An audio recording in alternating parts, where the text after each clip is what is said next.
तेलंगाना आंध्र प्रदेश के प्रधान और सार्वदेशिक आर्य सभा के महामंत्री श्री भाई विठलराम जी, आर्य प्रतिनिधि सभा तेलंगाना आंध्र प्रदेश के महामंत्री बंधुआ श्री हरिकृष्ण जी वेदालंकार, इस राज्य के ब्रह्मा हमारे पुराने परिचित आचार्य ब्रह्मदत्त जी,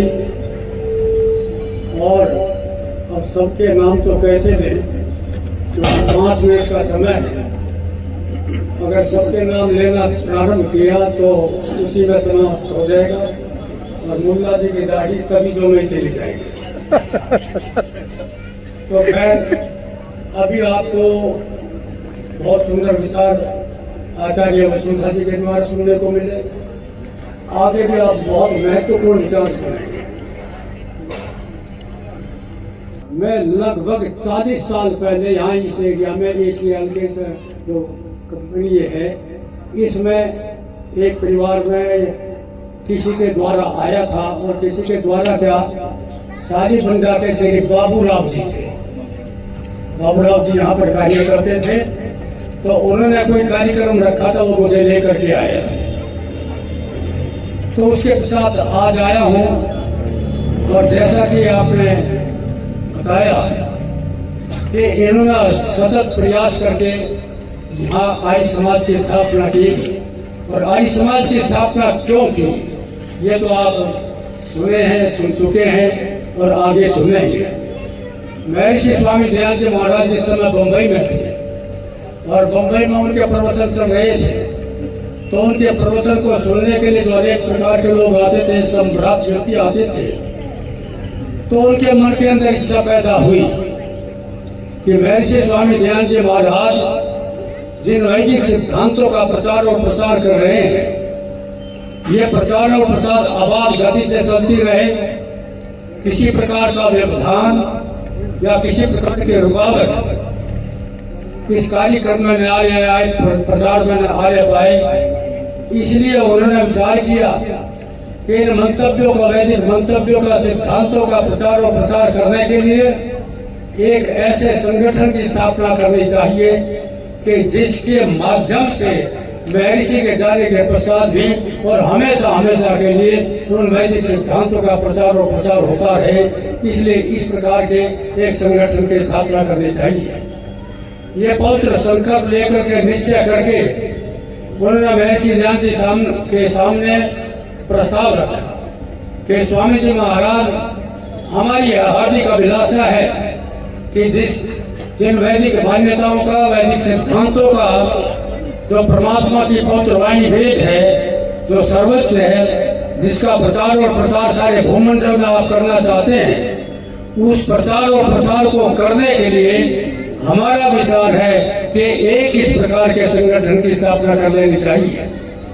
जब यह निश्चय हुआ, महर्षि स्वामी दयानंद जी महाराज ने बड़े मार्के की बात कही और उन्होंने कहा कि भाई, मैं तो तुम लोगों के घर का अन्न खाता हूँ, रोटी खाता हूँ, इसलिए मेरे जीवन का तो लक्ष्य ही ये है कि परमात्मा की पवित्र वाणी, जो वेद वाणी है, उसका सर्वत्र प्रचार और प्रसार करना।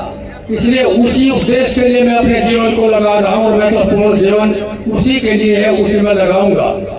हाँ, यदि तुम इस प्रकार के संगठन की स्थापना करना चाहते हो कि जिसके माध्यम से वेद का प्रचार और प्रसार होता रहे, अच्छी बात है, उस प्रकार के संगठन की स्थापना करो। और साथ के साथ चेतावनी दी कि बड़ी सावधानी के साथ अपने संगठन को स्थापित करके और जिस पवित्र उद्देश्य को लेकर के तुम स्थापना करना चाहते हो, उसके उद्देश्य को समझ करके और सावधानी के साथ उस संगठन को लेकर के और उसको लेकर के चलना है। अन्यथा अगर असावधानी की तो कहीं आगे चल करके, जैसे और भी संगठन है कि गुरुडम का प्रचार करते हैं, वो इस प्रकार का कोई गुरुडम आर्य समाज के अंदर न आने पाए, इस प्रकार की सावधानी के लिए उन्होंने सचेत किया। तो उसी दृष्टिकोण को लेकर के फिर ये हुआ कि ऐसे संगठन का नाम क्या रखा जाए।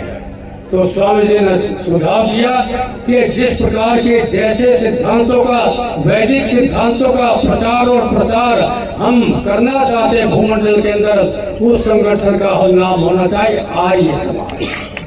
तो इसलिए निश्चय हुआ और आर्य समाज की स्थापना बम्बई के अंदर सबसे पहले की गई और उसके पश्चात आर्य समाज का प्रचार और प्रसार होता है।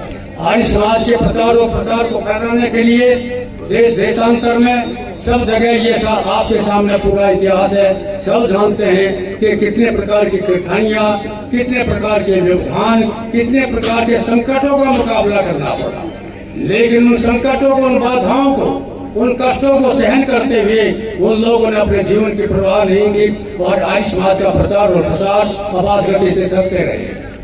महर्षि स्वामी दयानंद जी महाराज के जीवन को देखो। मैं कह रहा था कि महर्षि स्वामी दयानंद जी महाराज को काम करने का अवसर ज्यादा नहीं मिला। अगर आप गंभीरतापूर्वक विचार करें, देखें उनके सारे जीवन का अवलोकन करके, ऋषि दयानंद जी महाराज को काम करने का अवसर केवल 10 साल का मिला है।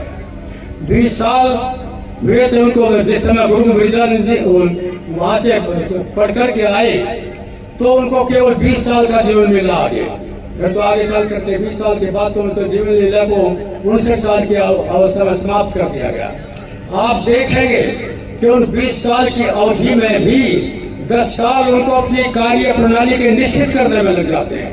पूरा अध्ययन करते हैं, विश्लेषण करते हैं, अनेक प्रकार के मत मतांतरों का अवलोकन करते हैं, उनका विश्लेषण करते हैं और उसका विश्लेषण करते करते उनको 10 साल लग जाते हैं। वास्तव में देखा जाए तो असली काम करने का मौका उन्हें 10 साल का मिला है और उस 10 साल के अंदर कितना काम उन्होंने किया, कितना काम किया, मैं अपने शब्दों में नहीं कहना चाहता।